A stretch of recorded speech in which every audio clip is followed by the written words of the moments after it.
जय हिंद दोस्तों, नमस्कार। रानी दुर्गावती भारतीय इतिहास के एक ऐसी महान वीरांगना व कुशल शासिका थी जिन्होंने महाराणा प्रताप और शिवाजी महाराज से पहले मुगल बादशाह अकबर के सेना की चुनौती के सामने कभी सिर नहीं झुकाया। उन्होंने 52 युद्ध में से 51 युद्धों में विजय प्राप्त की। शौर्य, न्यायप्रियता, जन कल्याण और बलिदान की अनुपम मिसाल है। रानी दुर्गावती ने साबित किया कि मृत्यु सभी को आती है, पर इतिहास उन्हें याद रखता है जो स्वाभिमान के साथ जिए और मरे। अपने आत्मसम्मान की रक्षा हेतु अपने प्राणों का बलिदान दिया। रानी दुर्गावती कालिंजर के राजा कीरत सिंह की पुत्री और गोंड राजा दलपत शाह की पत्नी थी। इनका राज्य क्षेत्र दूर दूर तक फैला हुआ था। रानी दुर्गावती बहुत ही कुशल शासिका थी। इनके शासन काल में प्रजा बहुत सुखी थी और राज्य की ख्याति दूर दूर तक फैल चुकी थी। इनके राज्य पर न केवल अकबर बल्कि मालवा के शासक बाज बहादुर की नजर थी। रानी ने अपने जीवन काल में कई युद्ध लड़े और उनमें विजय प्राप्त पाई। रानी दुर्गावती का जन्म चंदेल राजा कीर्ति सिंह के परिवार में कालिंजर के किले में 5 अक्टूबर 1524 में हुआ था। राजा कीरत राय की पुत्री का जन्म दुर्गा अष्टमी के दिन होने के कारण उनका नाम दुर्गावती रखा गया। वर्तमान में कालिंजर उत्तर प्रदेश के बांदा जिले में आता है। इनके पिता राजा कीरत राय का नाम बड़े ही सम्मान के साथ लिया जाता था। इनका संबंध उस चंदेल राजवंश के साथ था। चंदेल राजवंश के राजा विद्याधर ने महमूद गजनवी को युद्ध में खदेड़ा था। विश्व प्रसिद्ध खजुराहो के कंदारिया महादेव मंदिर का निर्माण करवाया।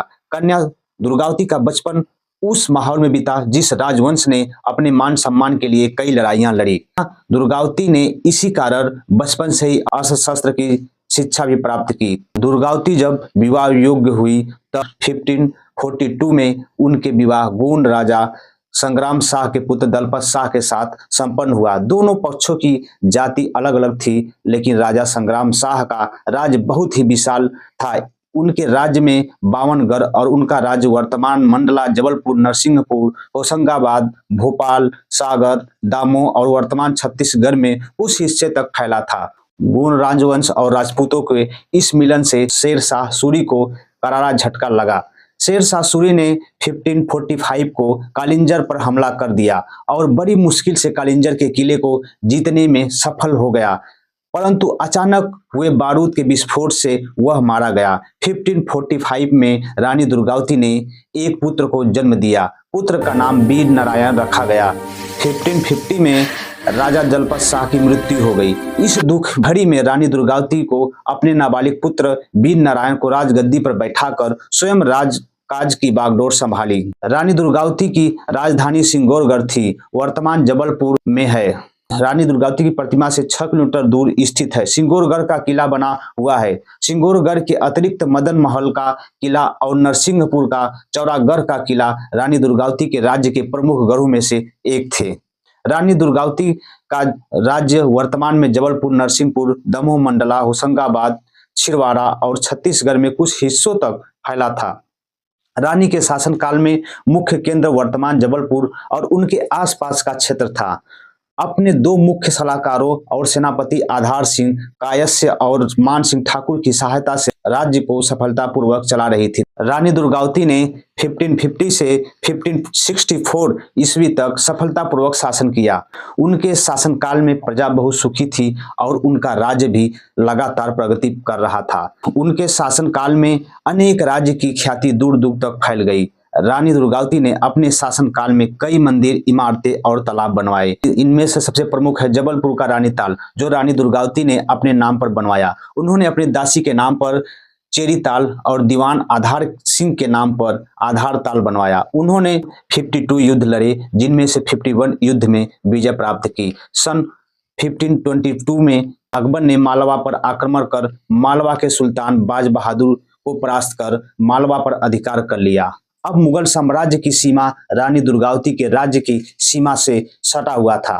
वही दूसरी तरफ अकबर के आदेश पर उसके सेनापति अब्दुल माजिद खान ने रीवा राज्य पर भी अधिकार कर लिया।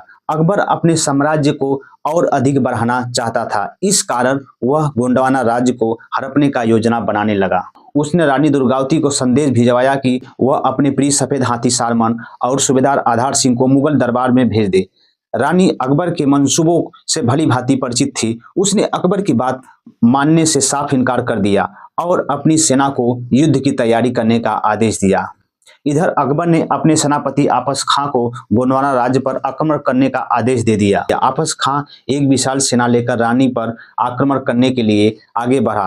रानी दुर्गावती जानती थी उनकी सेना अकबर के सेना के आगे बहुत छोटी है, फिर भी युद्ध में एक और जहां मुगलों की विशाल सेना आधुनिक अस्त्र शस्त्र में प्रशिक्षित सेना थी, वहीं रानी दुर्गावती की सेना छोटी और पुराने परंपरागत हथियारों से तैयार थी। उन्होंने अपनी सेना को नरी लाला घाटी की तरफ चलने का आदेश दिया। रानी दुर्गावती के लिए नरी लाला युद्ध हेतु सुविधाजनक स्थान था, क्योंकि यह स्थान एक ओर से नर्मदा नदी की विशाल जलधारा से और दूसरी तरफ गौन नदी के घिरा था और नरई के चारों तरफ घने जंगल घिरी पहाड़ियां थी। मुगल सेना के लिए यह क्षेत्र युद्ध हेतु कठिन था। जैसे ही मुगल सेना ने घाटी में प्रवेश किया, रानी के सैनिकों ने उस पर धावा बोल दिया। लड़ाई में रानी दुर्गावती की सेना में फौजदार अर्जुन सिंह मारे गए।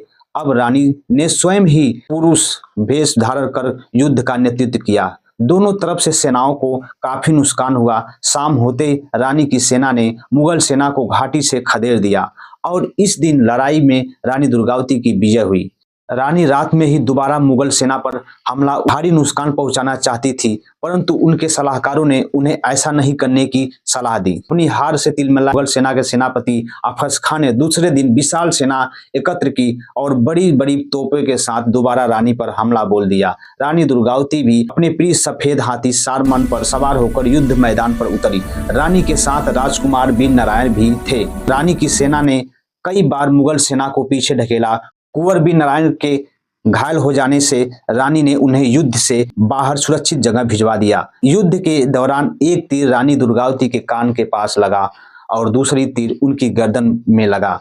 तीर लगने से कुछ समय के लिए अचेत हो गई। जब पुनः रानी को होश आया, तब मुगल सेना हावी हो चुकी थी। रानी के सेनापतियों ने उन्हें युद्ध के मैदान छोड़कर सुरक्षित स्थान पर जाने की सलाह दी, परंतु रानी ने इस सलाह को दरकिनार कर दिया। अपने आप को चारों तरफ से घिरता देख रानी ने अपने शरीर को शत्रु के हाथ न लगने देने की सौभाग्य खाते हुए अपने मान सम्मान की रक्षा हेतु अपनी तलवार निकाली और स्वयं तलवार को घोंपकर अपना बलिदान दे दी। और उस समय उनका उम्र मात्र 39 वर्ष की थी। इतिहास में वीरांगना रानी सदा सदा के लिए अमर हो गई। जिस दिन रानी दुर्गावती ने अपना बलिदान दिया था, वह दिन 24 जून 1564 ईस्वी था। अब प्रतिवर्ष 24 जून को बलिदान दिवस के रूप में मनाया जाता है और रानी दुर्गावती को याद किया जाता है। रानी दुर्गावती के बलिदान के बाद कुंवर वीर नारायण चौरागढ़ में मुगल से युद्ध करते हुए वीर गति को प्राप्त हुए। अब संपूर्ण गोंडवाना पर मुगलों का आधिपत्य हो गया। कुछ समय पश्चात राजा संग्राम शाह के बेटे और चांडागढ़ के राजा चंद्र शाह को अकबर ने अपने अधीन गोंडवाना का राजा घोषित किया और बदले में अकबर ने गोंडवाना के 10 गढ़ ले लिए। रानी दुर्गावती की समाधि वर्तमान में जबलपुर जिले में जबल और मंडला रोड पर स्थित है। नरिया लाला वह स्थान है जिधर रानी दुर्गावती वीर गति को प्राप्त हुई। अब इसी स्थान के पास बरेला में रानी दुर्गावती की समाधि स्थल है। प्रतिवर्ष 24 जून को रानी दुर्गावती के बलिदान दिवस लोग इस स्थान पर उन्हें श्रद्धा सुमन अर्पित करते हैं। रानी दुर्गावती के सम्मान में 1983 में जबलपुर विश्वविद्यालय का नाम बदलकर रानी दुर्गावती विश्वविद्यालय कर दिया गया। रानी दुर्गावती के बलिदान दिवस पर भारत शासन द्वारा 24 जून 1988 को रानी दुर्गावती के बलिदान दिवस पर एक डाक टिकट जारी कर दी। रानी दुर्गावती को याद किया। जबलपुर में स्थित संग्रहालय का नाम भी रानी दुर्गावती के नाम पर रखा गया। जिले के शासकीय महाविद्यालय का नाम भी रानी दुर्गावती के नाम पर ही रखा गया। इसी प्रकार कई जिले में रानी दुर्गावती की प्रतिमाएं लगाई गई और कई शासकीय इमारतें का नाम भी रानी दुर्गावती का नाम पर रखा गया है।